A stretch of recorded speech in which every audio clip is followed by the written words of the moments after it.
Let's talk about this monumental moment in the Pink Nookie journey. You hear about this thing called Investfest. Mm-hmm. Walk us through it. Our social media manager, her name is Jaleesa. She sent me a post on Rashad's page, and it was like talking about Investfest, and it was like a week away, and you guys still have vendor slots open. But I'm like, well, I've never heard of Rashad or Investfest, and I clicked on this link. It's $2,000. I'm not doing it. And she said, read the comments. So I'm looking at the comments on your post, and so many people were like, Investfest changed my life, and it did this and it did that. And somebody said, well, I moved to Atlanta after I did Investfest, and that struck a nerve with me because we just came to Atlanta like a few months before we moved to do a vendor event, and just seeing like the culture there and how people really support Black businesses, and like unreal. Yeah, that's not natural where we're from. So I'm like, forget it, we're moving to Atlanta. So that specific comment made me say, okay, let me just go ahead and buy the table. And then when I got the table, we got there, the way Investfest is, you can come set up a day before. Well, we walked in and everybody's booths are like outrageous. Here we come walking. Intimidating. Yeah, we're walking. All we have is a banner with the Pink Nookie logo on there and a pink tablecloth, like nothing. So while our team was bringing in products, I left and went to Hobby Lobby, like looking for little shelves to put on the table and everything. It was so crazy, but we sold out that event. Worked it. Yeah, we did. And so, all right, so that was your first year, and then next year, which was last year, what was the thought process going? So you was a seasoned veteran. You had 1 year under your belt. What was the thought process going into year two?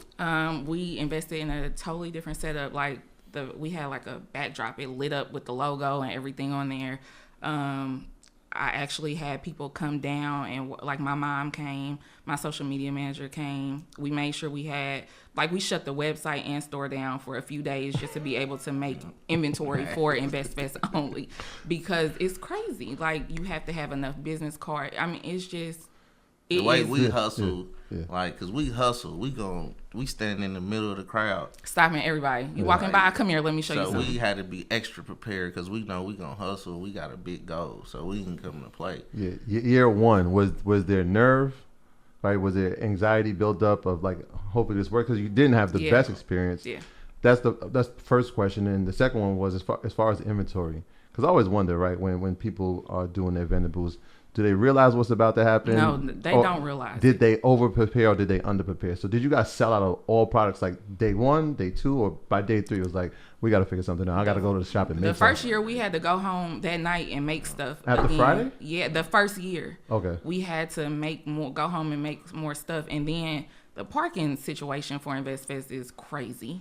So we had to walk with carts of stuff. You have to walk a while. So I don't think anybody prepares for Investfest. But last year when I seen you guys announce the date, I shared it. I'm like, I'm going to this event again, changed my life. And people from all over were writing me like, how did it change your life? And I gave them the same story that I told you guys, but I think they still underestimated, because when I went by their booths, they're still like sitting back in their phones, not missing people. I'm showing them all the pictures of everybody I've seen. They're like, I didn't see that person. I didn't see that person. Yeah, because you're in your phone. You're not paying attention. I'm in that Rolodex. Well, yeah. so I mean, this is, and it's not just for investors. This is just a lesson in life, right? I feel like as an entrepreneur, like you gotta hustle. Like nothing is going to just fall into your lap. And it's something that I learned. I was in sales before this, and I couldn't just sit behind my desk and just expect people to call me.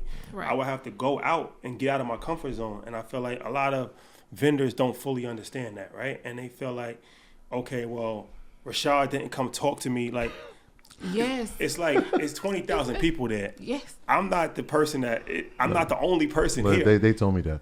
No, but I'm just saying. I'm joking. And there's so many joking. other people there. Yeah. The thing about it is, that's the part. When you guys, anybody, when you're thinking about doing Investfest, look at the pictures of the people who you say are going to be there. Or if you don't even, sometimes y'all don't have the pictures, but you have the names. Get familiar, Google those people, because they're going to walk through the marketplace. That's how you have it.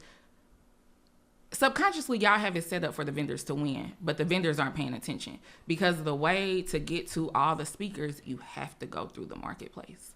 nobody can get anywhere without going through them. I mean, Steve Harvey, Tyler Perry, everybody walked through the marketplace. And that's done intentionally. We always try to walk the big names through just to create that buzz, create that. Right. You never know. So last year, Jeezy did a book signing.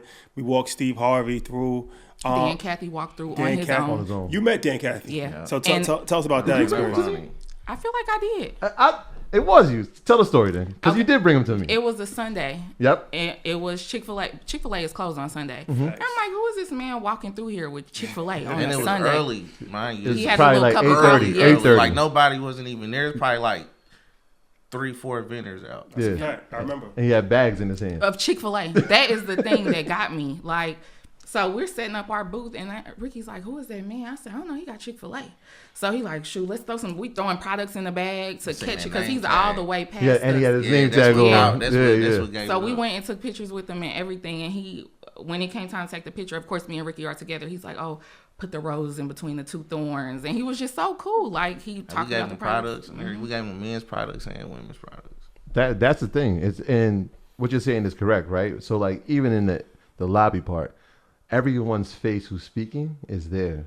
Yeah. And so the names are there, the faces are there. Like I remember last year walking through with Robert Smith, and I brought him over to a booth, and I won't say the business, but they had no idea who he was. And I'm like, all right, let's just keep going. Let's keep going. Even if I don't know who a person is, you can kind of tell.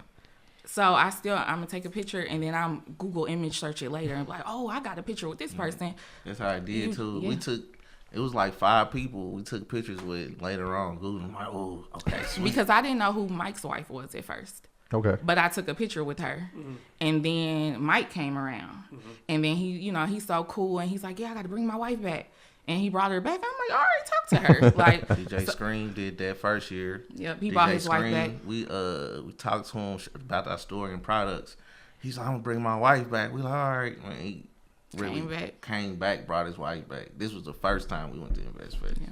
How important is it? You talked about giving product away to like, celebrities and stuff like that. How important is that? Like, talk about that as a marketing strategy. Like, see, I'm cut from the streets, so in the streets, you get it the junkies, the free products that make them come, and if the product's good, it's gonna sell itself. That's a fact. So that's really a big part of us succeeding. Is just like coming from where we come from poverty. That helps. That really is a plus for like the hustle. So it's always in my eyes like, how is it gonna hurt?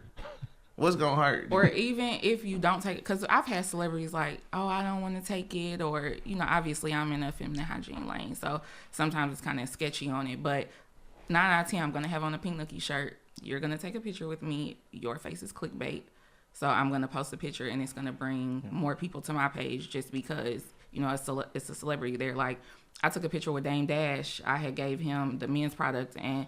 It's called the log cleanser, and he was like, log cleanser, but he took a he took a picture with me and everything. It's some like Emmett from the Shy. He didn't even want the products, but I still got a picture with him. Yeah. I told him to hold it. Like, I'm aggressive, so hold it. Like, they don't even get a chance to say no, snap a pic. All right, cool. The people gonna think he got it. You know what I mean? So it'd be simple. People make stuff so hard. Yeah. It's a room full of people. What's so hard? 20,000 people, hundreds of celebrities, in your target audience is there, and they coming to spend money. Right. Like, so all you gotta do is just sell the product. So that's important. The money part is important. So how many products do we have? Well, for him is the men's brand, yes, and then Pink Nookie. How many products does each brand have? Pink Nookie has about 13, but I have a top 6. That I take everywhere or that I push the most. So that's what I bring. And I always sell out of them. So when you bring I'm assuming when you're thinking about an event, let's say Investfest, you're saying, I'm going to bring the top 6 or the top 3. And then how are you managing price points, right? Because we want to make sure that this is profitable for us when we get the booth. Is that like the team meeting before? Is it like a strategy that goes into preparing for an event like that? I sold the products at the same price I always do, but you kind of gauge the person you're talking to, and if I can kind of tell like, okay, they want to buy but they maybe can't afford it at the moment, then I'll change the price, give them a discount or Oh, we're at Investfest. Use Investfest to get 30% off or whatever the case may be to secure the sale, because like you said, once you get the product, you'll come back. So, and I can tell that worked because every year our business doubled after Investfest.